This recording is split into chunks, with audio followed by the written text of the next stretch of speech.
Yeah, this game kind of feels like a throwback in that sense. Kinda, yeah. Which isn't necessarily a bad thing. It's just different. I just unlocked Goose Howard. He is mighty strong.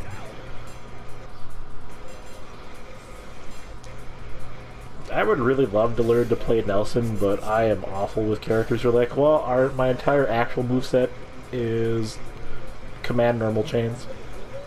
Huh. Like, oh, that's neat. I guess I'll never play you ever. Much as I would love to, it's not going to be a thing that happens.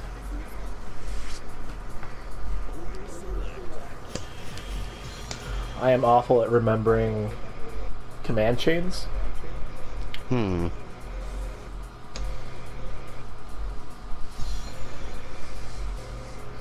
Downright terrible.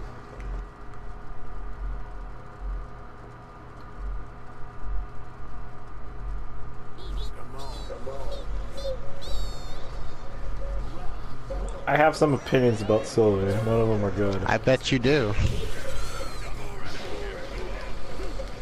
Mostly it's like, whose idea was this? Pretty much that's why I picked her. Apparently she's a reference to some idol in Japan. Like, I'm trying to remember what her name is.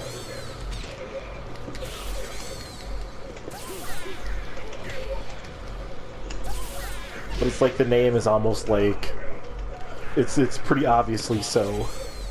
Mm-hmm.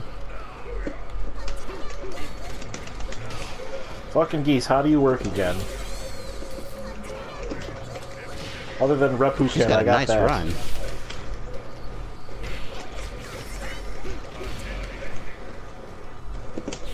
I did not mean to go into max mode, but okay.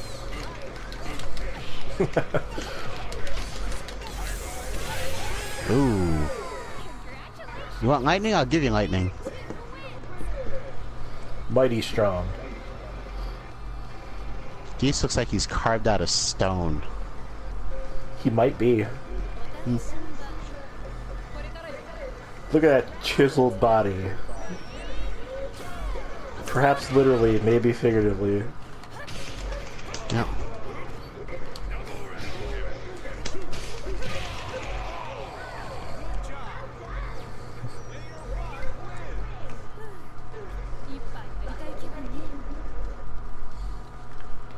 I think one of the things I definitely prefer about 6-button fighters is any character with a counter, it's obvious what buttons all do what. I mean, I think it's obvious if you do it often enough, but I don't know. I mean, for like King of Fighters, it's usually like heavy is high, but sometimes it's like low would be like light punch instead of like kick.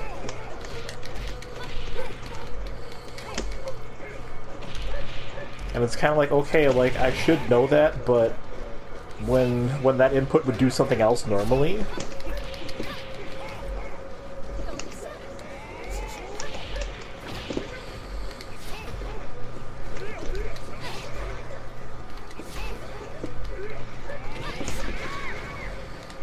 I suppose at some point we should also play Streets of Rage 3. What was that? At some point we'll have to play Streets of Rage 3. Yep. Should we play Streets of Rage 3 or Bare Knuckle 3? That's what I'm trying to decide. I'm like, do I want to have fun, or do I want to like, do I want everybody at home to know what the hell is going on? Yeah.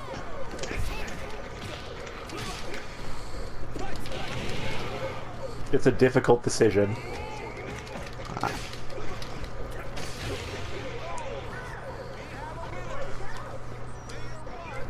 I forgot to ask how you would liking EX Lair. It's neat. I'm eagerly awaiting there being more game to it, but otherwise I really like the style of the game. I like the characters in it, and the way that the combos work is interesting. I haven't quite wrapped my mind around it all yet. It's kind of like, the word I would use is Darkstalkers-esque. A little bit.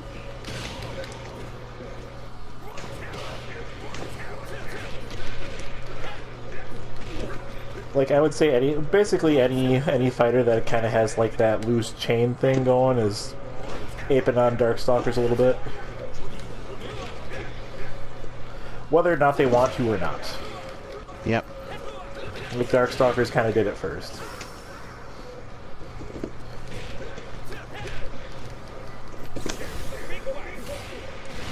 Right into it. Now that time I did it on purpose.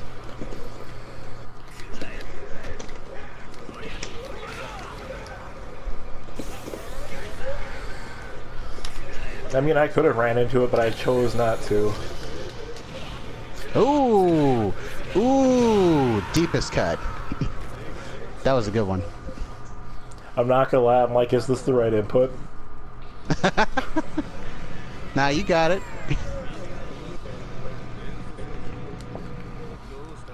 Which is definitely the one thing I 100% appreciate about Blaze Blue Cross Tag Battle is all the inputs are the same. I don't have to remember jack shit.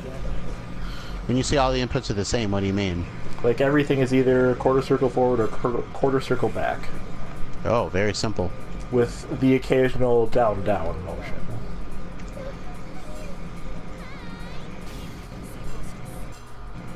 Which is exactly how it should be for, well, most games, really.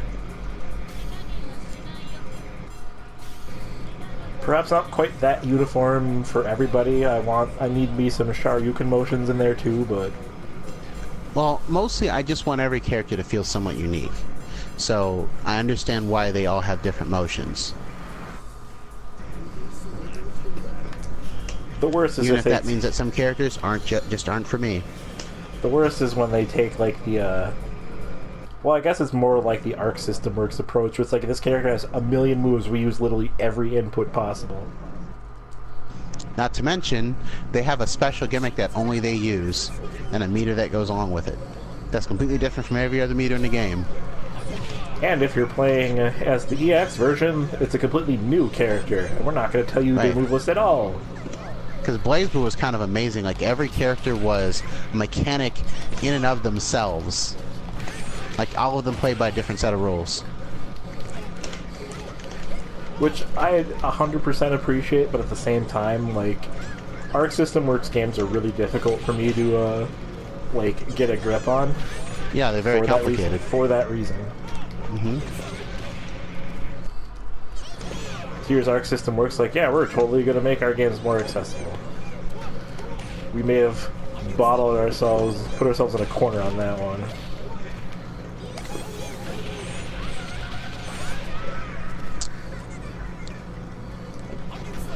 In a way,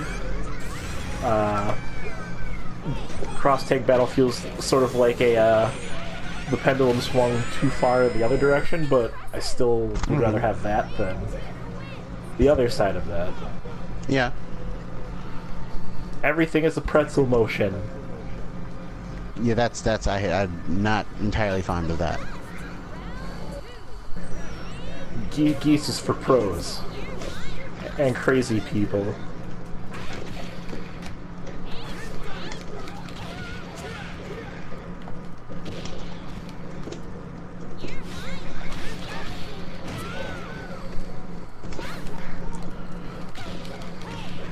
I think kind of the weirdest thing for me for King of Fighters is they dropped the moves for a bunch of moves for characters. Like Kim originally had like 4 or 5 moves, and now they busted him down to 3. He doesn't need more than those. All of the moves that he has are very effective. I think it's true. I think it was, I can't remember what years it was between, but he had something for like quarter circle back for like punch that was like sort of I guess basically a rising Tatsumaki. I liked that.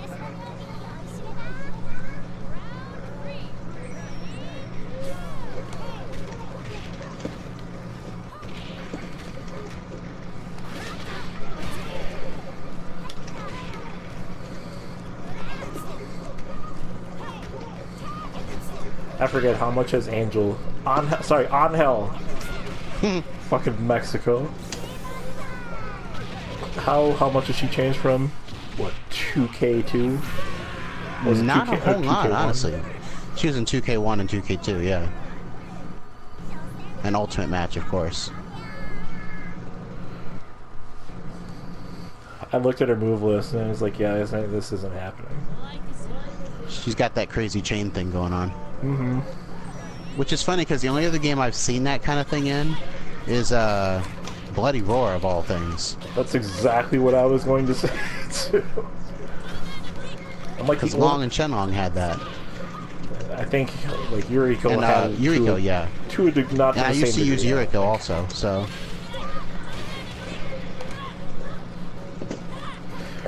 Fucking Konami, where's my new Bloody Roar game? You're gonna have to ask Konami about that one. Because they're the ones that own that... It was Hudson Soft game and... Ooh, Konami, that was close. Konami, please. Yeah. Like I trust Konami to do anything these days. They did put Xavier Woods in Bomberman. Which, I guess that's nice, but... That was mostly to show up a game that nobody was trusting in the first place. Although that's got a pretty long tail too, actually. Yeah. Which is fine because I bought it the other day. Mm-hmm. I'll probably get it eventually. I just haven't gotten around to it yet. I bought it when Target done goofed.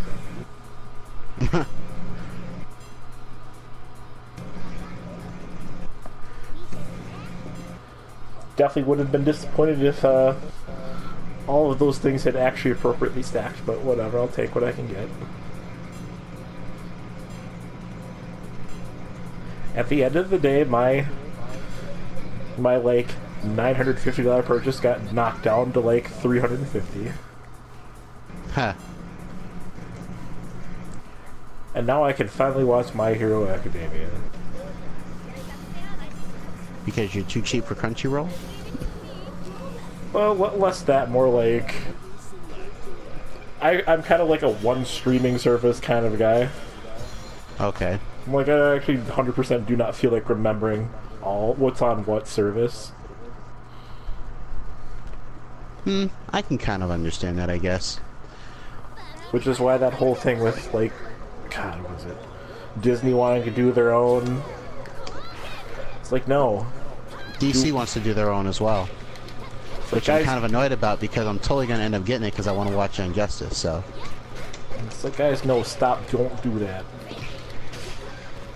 Unless you have enough to hold that, like, hold that service, nobody's going to want it. But to be fair, DC's got plenty. So I'm going to have to give them that one. They came up with new shows to put on it. They've got at least one or two really strong shows. They've got their entire DCAU that they're going to bring into it, so I'll give them that one. I'm still a little frustrated that I have to do it, but I'm at least being promised some actual content, so I can't get too mad at that. I suppose. Oh, that was bad. I'll tell you which one that did kind of piss me off was the